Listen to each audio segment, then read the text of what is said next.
السلام عليكم ورحمة الله وبركاته. بسم الله الرحمن الرحيم. الحمد لله الذي هدانا لهذا وما كنا لنهتدي لولا أن هدانا الله، حمدا كثيرا طيبا مباركا فيه. الحمد لله عدد خلقه ورضا نفسه وزنة عرشه ومداد كلماته. اللهم صل وسلم على عبدك ونورك سيد المرسلين، شفيع المذنبين، إمام المتقين، أمير الأنبياء، سلطان الأولياء، سندنا محمد النبي الأمي الأمين، وعلى آله وأصحابه وأنصاره وأتباعه أجمعين. لا أسألكم عليه أجرا، إن أجري إلا على رب العالمين. اللهم وفقني لبيان ما يحتاج الحاضرون إليه وما يصلح أحوالهم. إلهي أنت مقصودنا ورضاك مطلوبنا، فأعطنا كلنا محبتك ومعرفتك.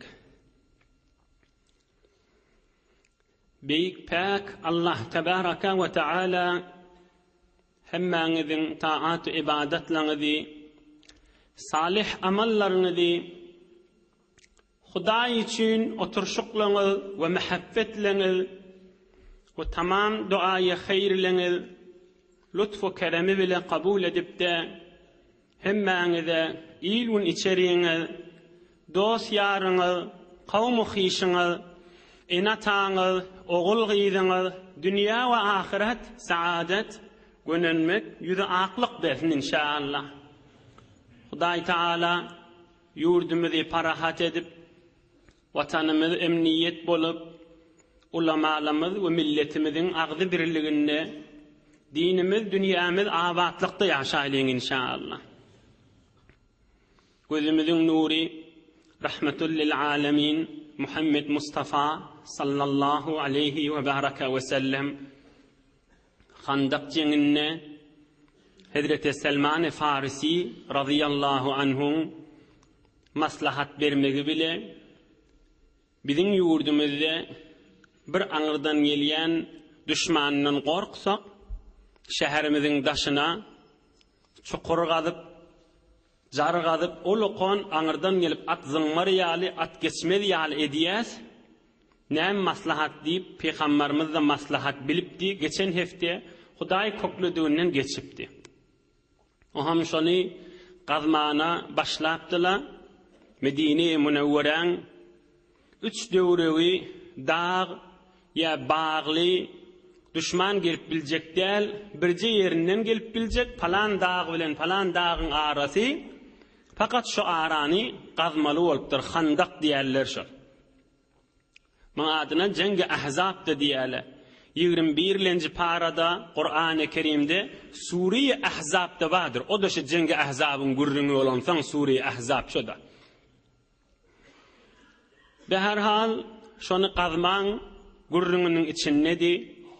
İnşallah bir gecede de Huday kokladığı şol handağı meşgul vaktlarına bolan vakalardan ve bir neçe mucizelerden ve içinden çından almalı derslerden hizmetine de yetirirsin inşallah.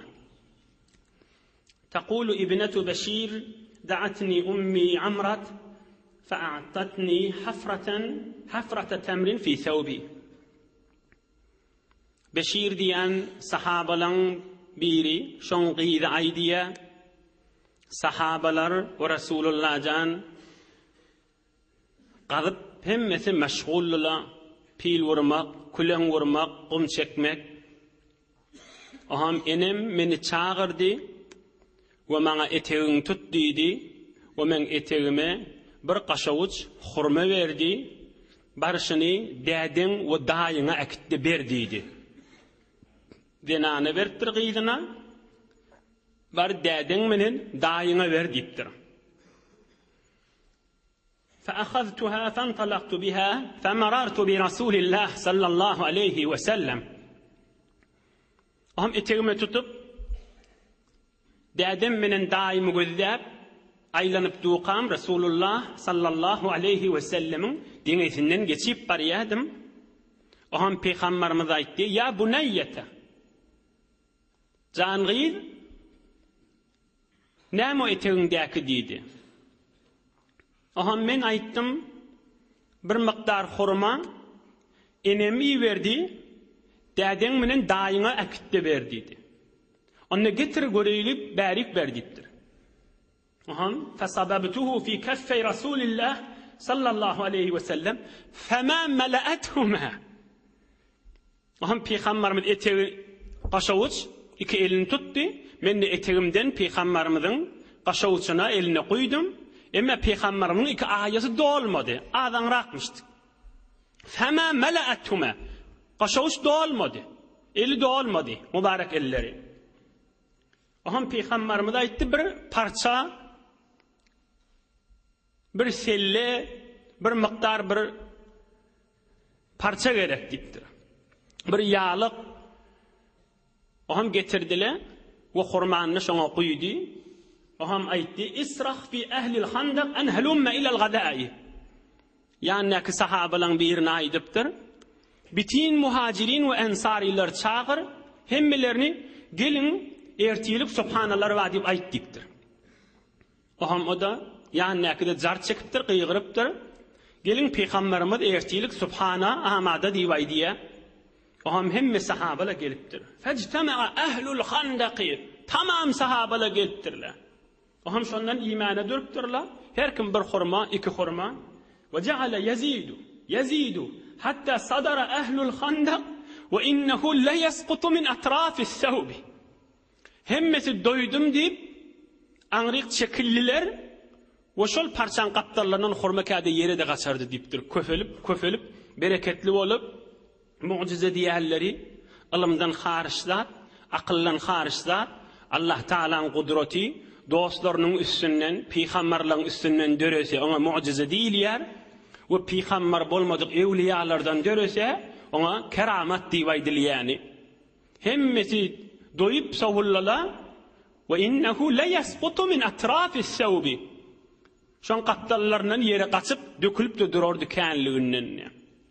Bila bir naharın, bir hurman känligi, köpülmegi barada, hurman bereketi barada bolan mucize. Muň üstünden yeni bir mucize bolup, oň izinden bir gurrun bolup inşallah dersini aýdarsam. Kan Ömer radıyallahu anh yadribu bil mi'wal fasadafa hajaran salda. Aham işläp duqala Hazreti Ömer'in öwünden eline küleňmämiş. Ulukon daş çıkıptır. Uranna yarıp bilmeyen, ayırıp bilmeyen, aham her kim müşkil düşenler Resulullah jana aýdýanmışlar. Aham peýgamberimiz sallallahu aleyhi ve sellem küleňi berberik diýipdir. Fazaraba sallallahu aleyhi ve sellem zarbatan. Aham peýgamberimiz küleňi alyp bismillah diýip urupdyr. Bireme ýarylyp Yemen tarafa gaşyn bir jarakka, bir barq vurup, bir ot çırapdyr. Yemen tarafa gaşyn.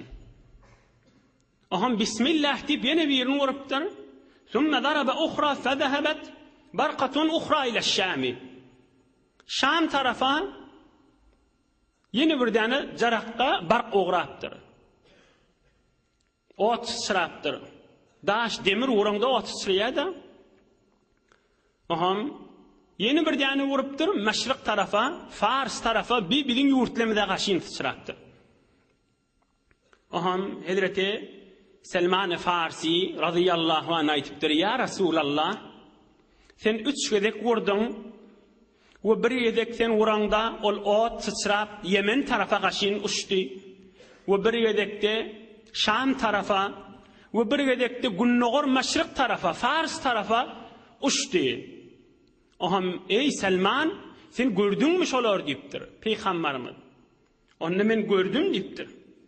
Aham peýgamberimiz aýdypdyr: "Inni ra'aytu fil ula qusur ash-Şam." Evvelki uğramda Şam tarafa gitti. Şol bark uğranla şoň içinde Şam tarafın padişahlarının kasırlarını gördüm deyipdir. Sümme ra'aytu fi's-saniye qusur Yemen. Yemen'in payitahtı olan Sana, şoň içindeki ulqan kasırları gördüm deyipdir. Öňkü padişahların kasırını.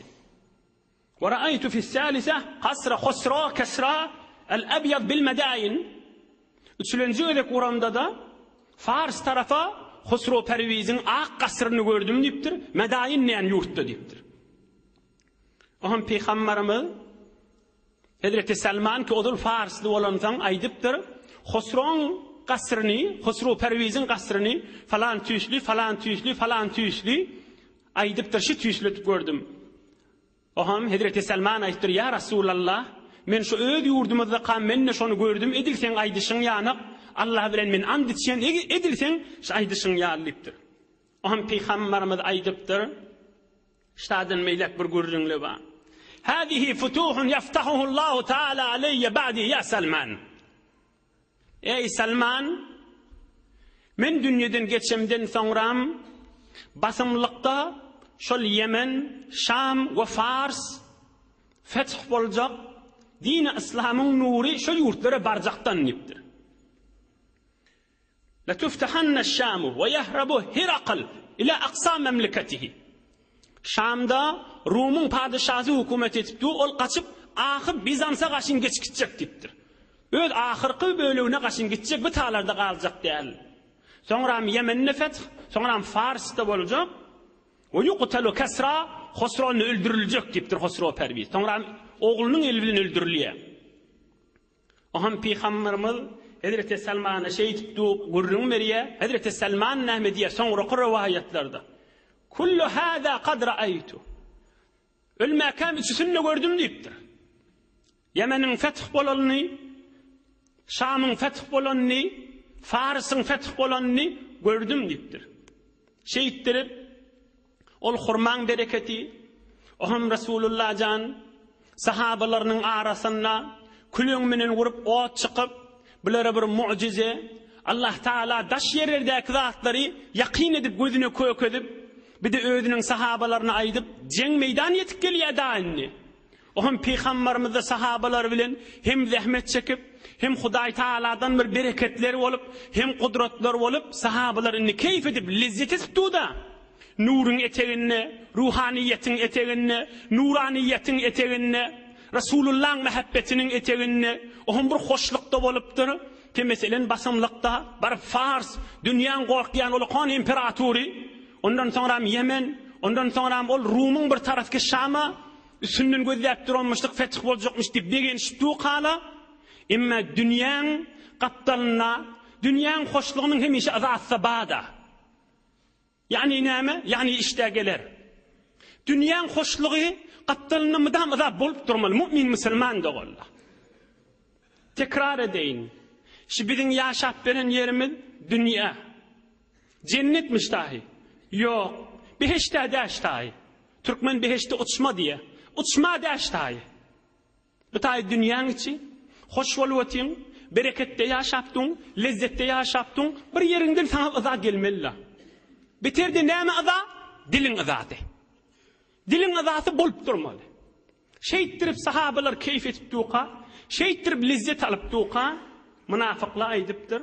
Muhammed ya'iduna en ne'kule kunuza Kesra ve Kaysar ve ahaduna la ye'menu ala nefsihi en yezhebe ila qada'il hace. Ohum münafıklar pıçı pıçı gurrun edip Müslümanlara eşittirip bah deyiptir.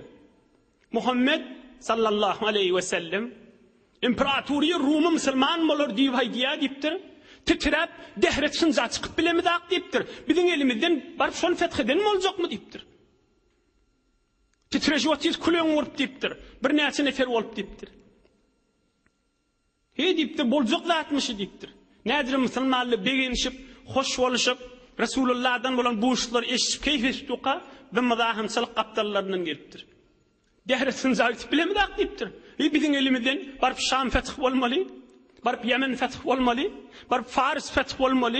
He bizlerde maskaralık bolcuk may deyip, mümin Müslümanların arasında ızhal keplerini atıp başlattırıldı.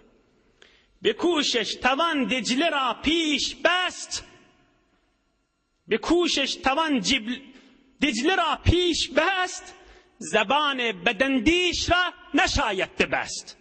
حضرت سعدی علیه الرحمه دیه zahmet çeksen, ihlas etsen, ulukon akarsulun evun bağlap bilersin diptir.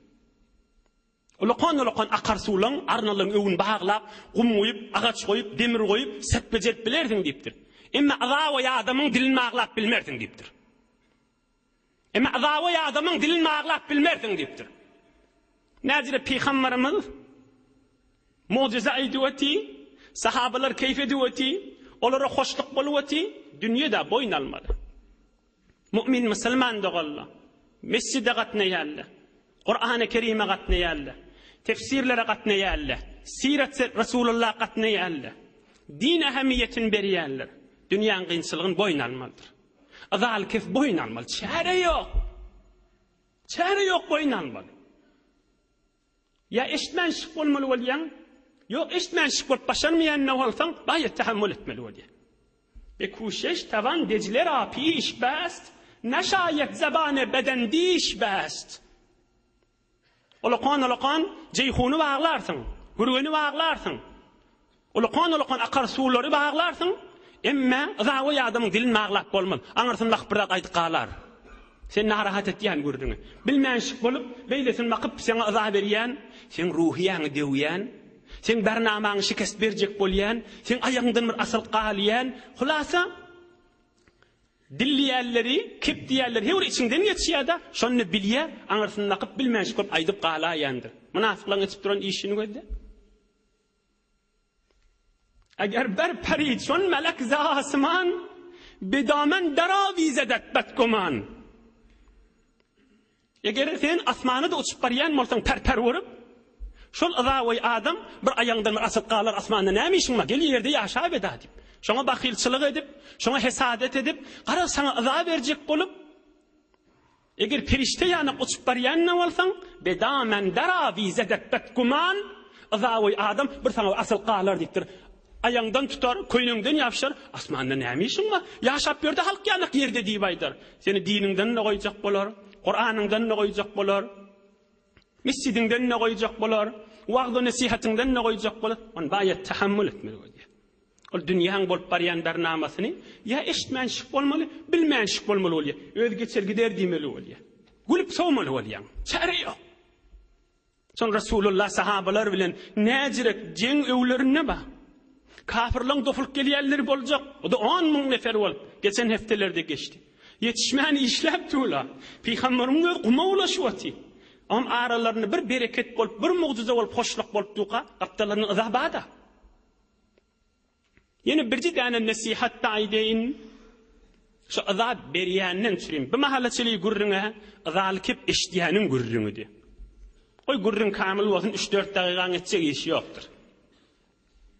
Belki bizim sözlerimizi eşitsin, Huda için, mescidin mihrabına Resulullah'ın yaşayışının gürlüğünün içinde bolup duran ýagdaýlar belki kulağına barsa eser eder inşallah iman kalbine ba adama.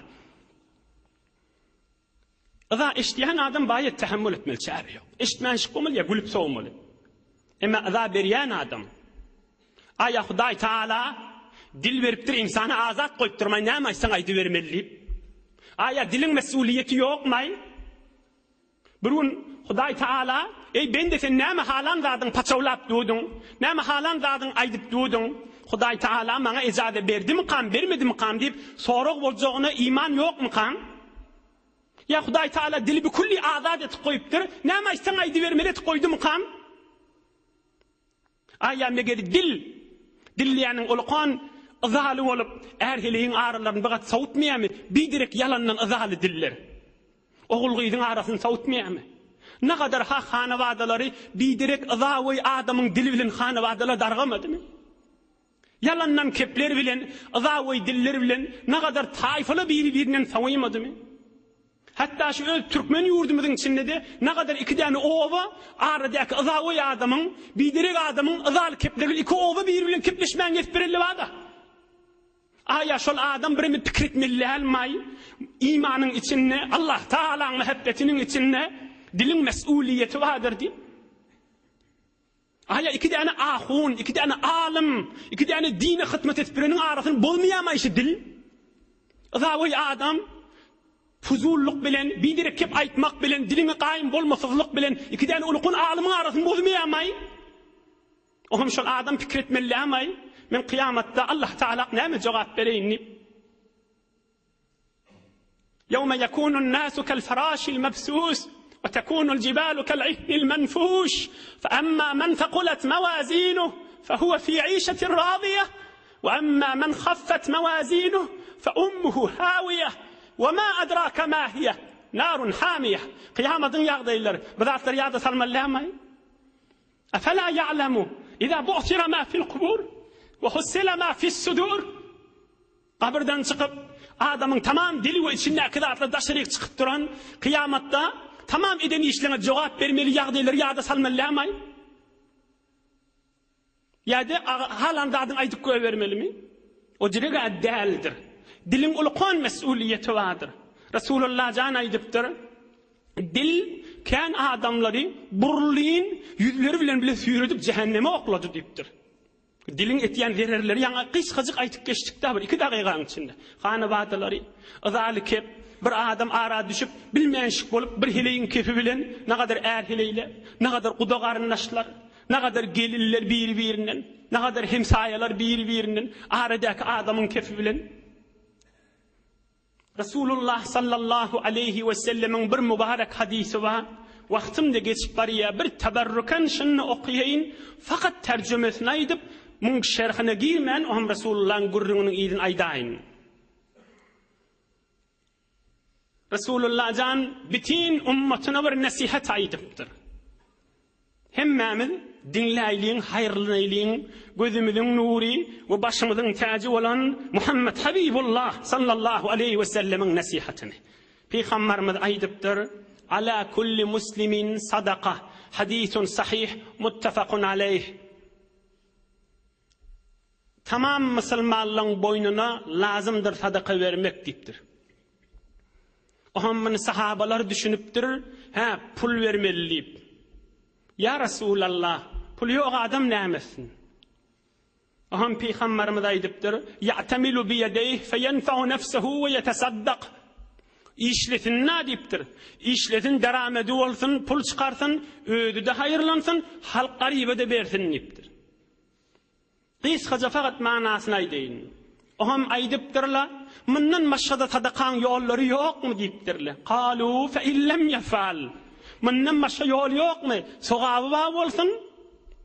Peygamberimiz aydıptır, bağ deyiptir. Yine sadakan yolların aydeyin deyiptir. Yu'inu zel hacetil melhuf. Kıssan duran adam olur eli bilen, ayağı bilen, dili bilen kömek berasın deyiptir. Sen yolun şiciredir. Gel sen dadın götür şeyin. Kıssan tutuğa bar kömek bersen bir de sadakadır deyiptir. Kalu fe illem yefal. Bundan maşa yol yok mu sadaka vermeyen deyiptir. Bağ deyiptir. Ya'muru bil hayri. Qawdadı doğullarına aydı versin deyiptir. İman gurrun, ilim gurrun, Allah Teala'nın muhabbetinin gurrunu, Resulullah canın gurrunlarından, din gurrunlarından aydı ver, qawdatlardan aysın deyiptir. Ahirkisi. Ya Resulallah, başka da sadakan yolları yok mu deyiptir. Resulullah can sayraptır. Rahmetul lil alemin sayraptır aydıptır. Yumsiku aniş şerri fe innehu sadaka. Hadisun sahih. Peygamberimiz aydıptır. Yeni bir sadakan yoluna aydeyin deyiptir. Izavi adamla iza verttuqa, mena zat deyip bilcekkar ayt deyip, izanı bermeyen, keplemeyen otursun da sadakadır deyiptir. Yumsiku aniş şerri fe innehu sadaka. Dilin menen bir azawy kep aydasın geldi şeytan ya şeytanın mengiş adam vasvasesi da seni bir aydı qalasın geliye ya gıybat ya töhmet ya bir din bernamasına mızahim bolmak ya Kur'an bernamasına ya Resulullah'ın siret bernamasına tefsir bernamasına be her hal azawy kep aydıp ayaktan asılıp mızahim boldu dem sen keplemen otursan da sadakadır deyiptir. Yumsiku aniş şerri fe innehu sadaka. Azatın vermesin, keplemen otursun, elinin azatı ve dilinin azatına qaim olsun, şidolukan sadakadır deyiptir. Resulullah canın aydan etmiş. Bu gurrunlarda şu azavi olup, Ulaqan zererleri mümin musulmanlara gaflat bilen, Hudaýdan gafyllyk bilen zerer ýetirýän adama nasihat, belkim Allah Taala gursagyna goýup eserinmersin inşallah. Her hal gelýän Rasulullah janyň gürrüňine näjire hormalar köfelip keyif etipdi o kala. Oham Şam feth boljak, Yemen feth boljak, Fars feth boljak, Ulaqan imperatorlar feth boljak diýip begenişipdi o ka munafyklaryň zalike kaptallaryndan gelapdyr. Emma üçüncü mucize Ulaqan bolan waqia. An Jabir ibn Abdillah radiyallahu anh رأيت رسول الله صلى الله عليه وسلم يحفر ورأيته خميصا. Hazreti Jabir radıyallahu anh aytiya, hemmemiz meşgul qazyp, qum çekip, külen vurup hemmemiz meşgulduk. Resulullah jany gördüm, hey were ýadaw we özü ajyp duran adam gördüm diye. Ki Peygamberimiz yüzü özünden gymyllaşyndan aňdym, hey were ajypdy diýip. Jydap bilmäni Resulullah janyň ýanyna bardym. Ya Resulallah, izenli ilal beyti. Hud Qur'an-ı Kerimde şu gürrüňle ba, ona girjekler, girsin biter uzak boljak. Sahabalar dehrete gitjek bolsa Resulullah'dan ijazat alyp gitýänmişdikler şu ýagdaýda. Şu Handak gazdy qala, çukur gazdy qala. Şeýli edip raýat edip, bir kittida diýamasyn, Peygamberimizden narahat bolamasyn diýip ijazat alýarmışdyklar. Ya Resulallah, bir ijazat berseň bir öýe barjak diýipdir. Peygamberimiz gidaga diýipdir. Ham öýe baryp denanasyna aýdypdyr. Ra'aytu bin Nabi sallallahu aleyhi ve sellem şey'en ma kana fi zalika sabrun.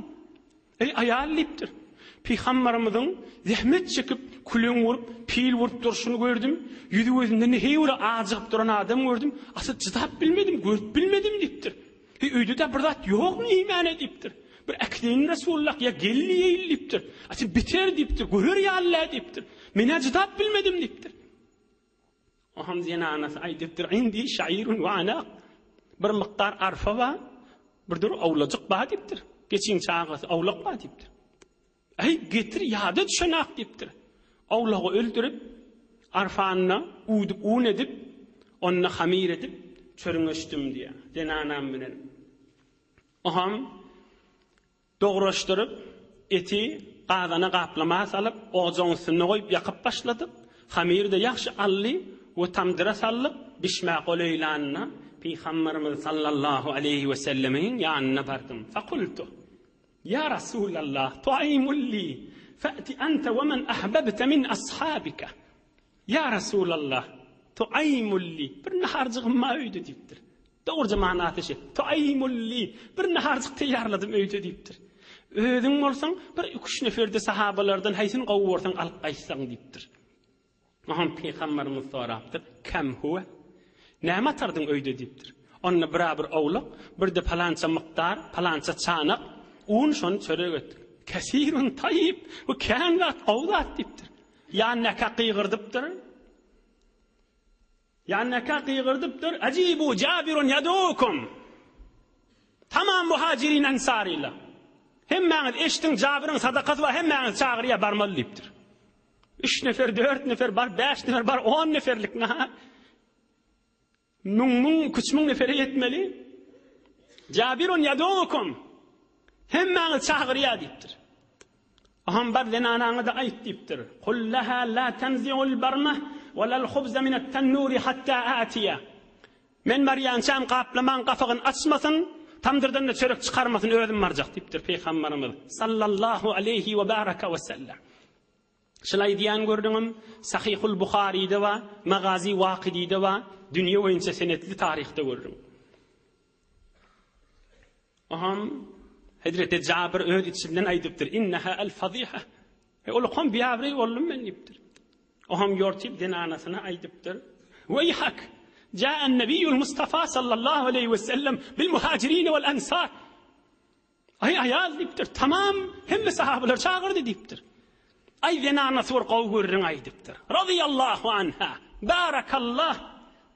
Denanasy aýdypdyr, anta da'awtahum aw huwa sallallahu aleyhi ve sellem da'ahum. Ey Jabir diýipdir. Sen özünden hemmetin çağırdın mı? Ya Resulullah çağırdım hemmetin dipdir. Aham Hazreti Cabir aydıptır. Bel huve da'ahum. Peygamberimiz öz çağırdı diptir. Aham o denanası aydıptır. Da'hum. Huve sallallahu aleyhi ve sellem a'lam. Çağıran olsa diptir. Gelýär mihmanlar Resulullah'ın mihmanı. Sen çağıran ki adamlar diptir. Öýdi bir zat aňýandyr, bilýänler çağıranlar. Gaýgatyp berme diptir.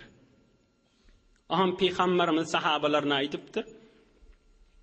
Adanyň başyna bar, tamdyryň başyna bar, ondan taçaň başyna baryň dipdir.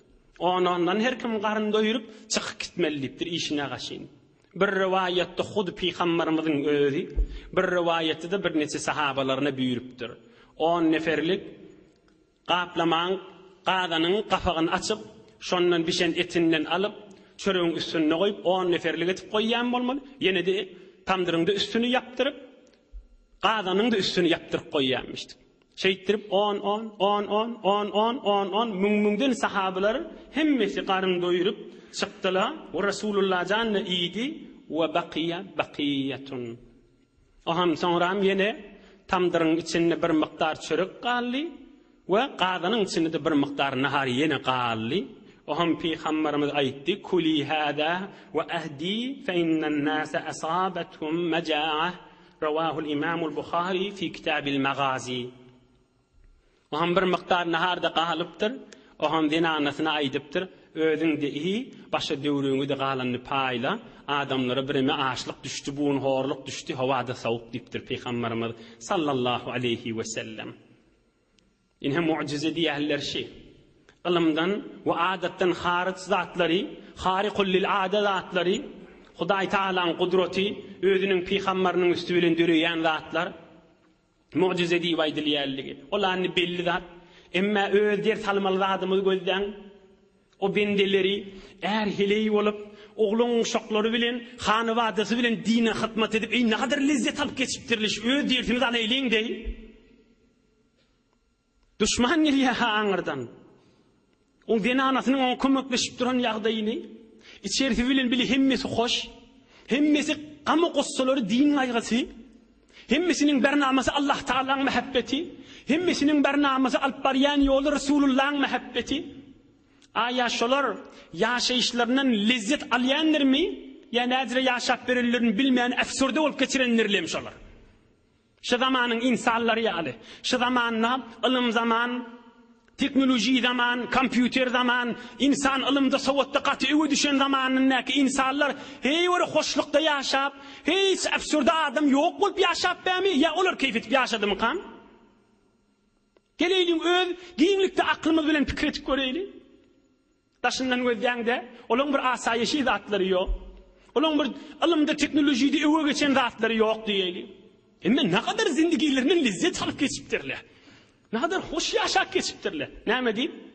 Hodawende döwlet game din xorat ki dünya be her hal mi boksarat. Ey mümin musulman, Hodawende döwlet game din xorat ki dünya be her hal mi boksarat. Jany sag adam, maly ba adam, ya keyif kok adam din gamyny ýemeldir. Sen men din gamyny ýeýliň. Sen men din gamyny ýeýliň. Sen men din gamyny ýeýliň. Mümin musulmanlaryň İslam we musulmana hyzmat etmek gamyny ýeýliň. Dünýä ki her hal geçer. Yani din gamyny ýemek we dünýä be her hal geçer diýdigi oglaňyşyň innemel dällidigimi? Beýdidige däl. Ýöne fursat goý. Wagt goý. Men meriz, men oňamak bahanadyr. Men malymkan, men işimkan bahanadyr. Men başym şuluk, oglaňyşyňkan bahanadyr. Son insan o düşüneýli şu görüňe.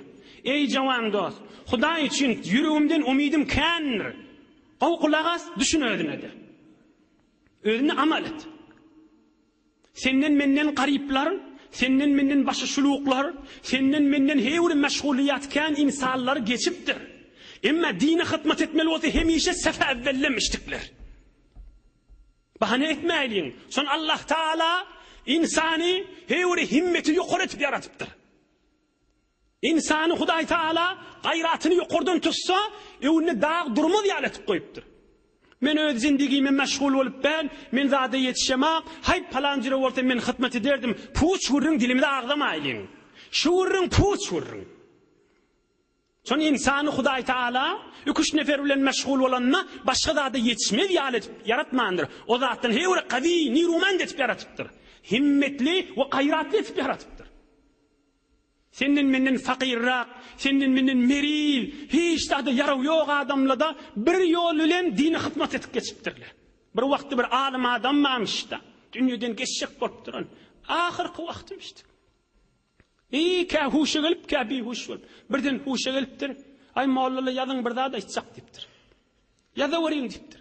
Ohan mollala içdir, sen taksirjan, ay pirimiz, sen hawaň ýok. Näme zat aýtjak bolýan? İmla aýtýa, ýani bilýän alamlaryň döwrünäkleri aýtýa, olarda ýazyp başgaça ders aýdýanmışdyklar.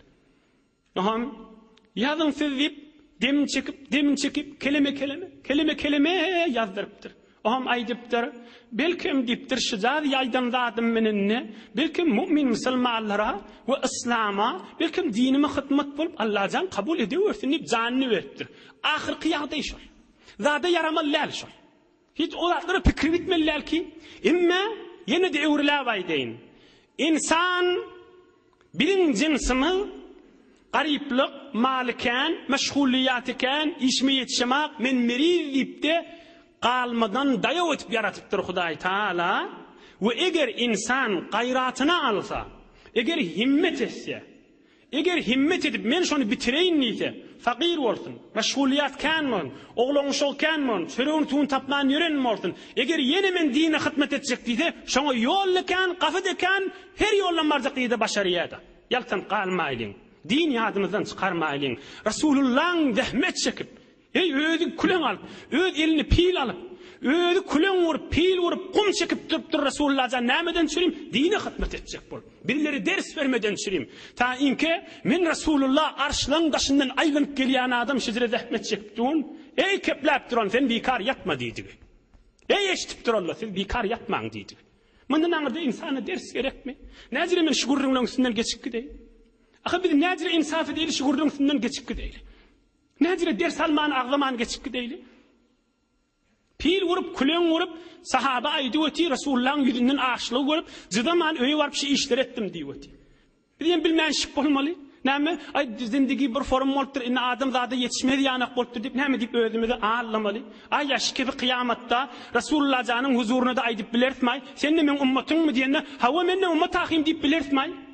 Pikir edeli. Diýerdi inşallah. Bir diýer ýanak ýanky wurdyň.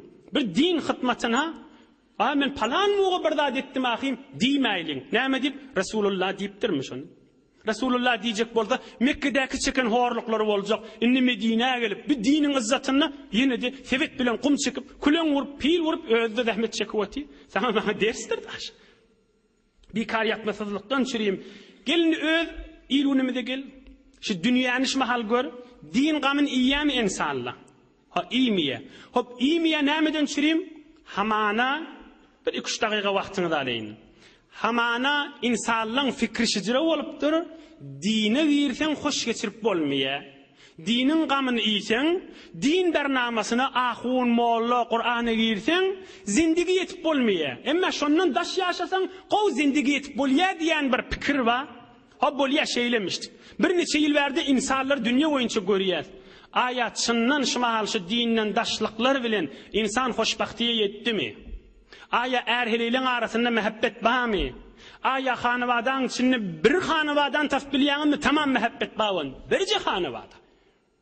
Aya insan çyndan hoşlugyň içinde girip aýlak gyllap gülüp ýüregimde dert galmady diýen adamlary gördükmi? Ya bütün insanlar dargap barýarmy? Ya günni insanlar dünýeden soýup ödünü öldüresi gelip barýarmy? Hazreti Mevlana aýdýar: "Ney safa mima nadaş, ney lütfu fer, ne besuye asman rah sefer." Ney safa mima nadaş, ney lütfu fer, ne besuye asman rah sefer. Adam Hudaýdan daş bolly, ne dünýede keyfetdi diýipdir, ne asmana uçup diýipdir. Ney safa mima nadaş, ney lütfu fer, ne besuye asman rah sefer. Ne bir dünýesinde ne keyfetdi, ne dinden daş bolup, ne erhile bol gowguluşýa. Ne ahiretin gazandy. İki dünýä awarrasy bolup geçip barýar. Geçen bir neçe hafta bundan da ayttık. Hoşluğunu daruxanalarda ödep, qurs bilen yatıp, qurs bilen özünü hoş edip, qurs bilen özünü güldürüp geçip insan näzire Allah Taala'nın nurundan daşlıkta, näzire Allah Taala'nın ışkından ve muhabbetinden daşlıkta, Allah Taala'nın ma'rifetinden ve zikrinden daşlıkta. Heyf vaktim, fırsatim az, men baryan bernamam Resulullah canın yaşayışının içinde. Peygamberimizin yaşayışından bir 5 dakika inşallah aydıp o ham tamam edeyim. Yan kurrunda iyiydi. Yan da aydan kurrundam onu da teberrukan okuyayım. Be her hal mucize olup hemmeler qarlarını doyurup nahardan yeni bir miqdar qalıp Peygamberimiz aydıptır sallallahu aleyhi ve sellem ol gününün erheleyler oğlun şok bilen dine hizmet edip keyif edip dünyadan geçerler ve kabrlarını abat ve kıyametlerini abat ve şu dünyada Resulullah'ın yanına bolşular yali cennette de Resulullah bilen bola bile bolacak büyük insanlar da bula ders aleyleyin mümin müslüman doğullarım sahabalan bir aydiye قيثخراق باش تاغد تمام دين رأيت النبي صلى الله عليه وسلم يحفر الخندق وإنه ليضرب مرة بالمعول ومرة يغرف بالمسحات ومرة يحمل التراب في المكتل في خمر مدقوردم برقدك كلهم وريا sonra elini pil alıp kum uyuya sonra elini sevid alıp kursoğu bilen götürüp kum çıkıya şidret ahmet çıktığını gördüm وَلَقَدْ رَأَيْتُهُ بُلِغَ مِنْهُ وَلَقَدْ رَأَيْتُهُ بُلِغَ مِنْهُ Peygamberimizi gördüm ahir yağdadı deyiptir. Ahir yağdadı, oham bir yerde oturdu deyiptir. Oham sümme teka'a ala hacerin. Oham Resulullah'dan bir daşa yaplandı deyiptir. Fedehebe bihin nevum, ahir yağda daşa yaplanıp, oham yatıp qalı, uqalıttı deyiptir. Feraytu Ebu Bekir ve Ömer el-Faruk radiyallahu anhuma vakıfeyn ala ra'sihi yunahhiyanin nasa an ay yamurru bih feyunebbihuhu. Oham Hazreti Ebu Bekir Sıddık men Ömer el-Faruk kaptanına durup, anırdan geliyen adamlar anıraqtan geçiyor. Turama worthinip, yuwaşanraqtan, döwregnäkler halwet edip, qoy Resulullah can yatsın dip, şu yağdayı gözüm menen gördüm dipdir. Ve ana qaribtu minhu, fafazi'a ve wasaba. Ahım meni yaqirraqtadım, Resulullah can birden turup, tiskinip turup, derrew böküp, elini kullen alıp, yine de vurup, işlemeni dürttüdür. Ve innehu la yaqul, Allahümme innel aysha ayshul ahireh, faghfir lil ansari vel muhacireh, Allahümme al'an azalan vel qareh, فهم كلفوني أنقل الحجارة وهم ديروا تراقنا تسكنوا بتراب يعني إيش لما ندردي كم محمد حبيب الله محمد رسول الله محمد مصطفى صلى الله عليه وسلم يدغد أسمان سنة شقيدان آدمها أولين وآخرين لن تأجها تمام بيخمر لن تأجها نعليني أرشا تاشتر عاد عالم فاشتر هدرت مختم ولي شانيتيا نعليني أرشا تاشتر عاد عالم فاشتر عالم جهان ما تاشتر عرب زبان ورثم دي أسمعنون سنة تشخن آدم قال كلهم وروحتي دين ختمة تمل بدا ديرس بيرجع قول وهم ترقنا كلهم ورب قشو أيتمان دربتر خدايا سن زندگي جنتين yaşayışıdır Hudaya menşe sahabalamın günahlarını geçip himmetin cenneti et. Allahümme al'an adalan vel qara fehum kellefuni anqulul hijara. Hudaya kafirleri ödün cevaplarını bir lanet şolara deyiptir. Men Resulullah'ni zahmeti koydular, daş çekmeli oldum deyiptir. Fehum kellefuni anqulul hijara. Bana zahmet verdiler, ben daş çekmeli oldum deyiptir. Resulullah sallallahu aleyhi ve sellem şunu aydanladı. İnhe billerden süreyim bundan anladı derse gerek değil. Din gamına yani Allah Teala'nın muhabbetinin gamına mümin Müslümanlara İslam'a ve Müslümana hizmet etmek bernamağında bağ olsa hizmet edeyim niten yol açıktır. Yok adam özünü güymeyin nite yok men nahara meşgul, men çaya meşgul, men işe meşgul yok zindagi bir form oluptur bir zamanı aslen bolmaya deyip özün ağlasan da qalarsın. İşte Resulullah'ta satışmalı olur, kıyamette olur, hesap kitapta olur. Ama hizmetini etik kalsın, dünyanda da keyif edersin. Kabrında avat bulur, evde bir gün badır ha. Oğlanın şok, doğanlarında sen yerine teğenine koyup, gittin bolyan yağda evimizde badır. Gittin bolyan ondan meydan. Fakat ödün ve amalına çalışık kalmalı.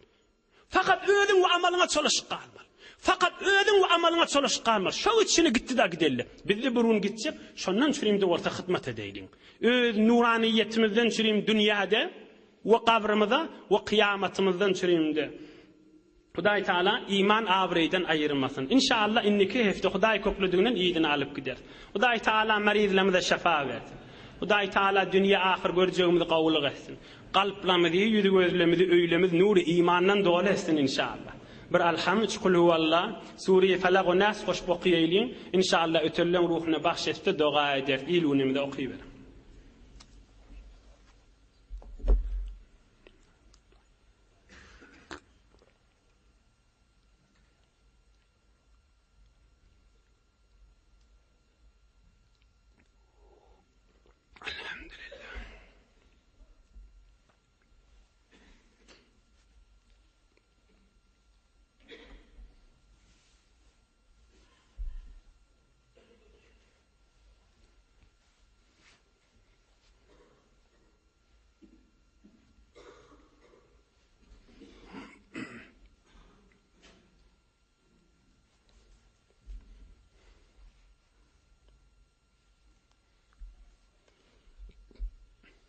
Elhamdülillahi Rabbil alemin. Pira ilahi amin. Kabul olur inşallah dualar. Allah Teala'dan umidimiz kandır. Amin ya ilahel alemin. İlahi amin. İlahi amin. İntizamatı savuk havada zahmet çektiğimiz dolaşaları dua ediyor. Din dünyalar abat bolsun canında. İlahi amin. Kabul olur inşallah. İlahi amin. İlahi amin. Parahatçılık bolsun. Din dünyamız abat bolsun. Mescid medreselerimiz yürüyüp dursun. Emniyet bolsun. İttihat ağzı birlik bolsun. İlahi amin. Amin canımda. İlahi amin. Rahmetke ya erhamer rahim. Maşallah. Yoldaşlarımızı yadınızdan çıkarmayın. Barak.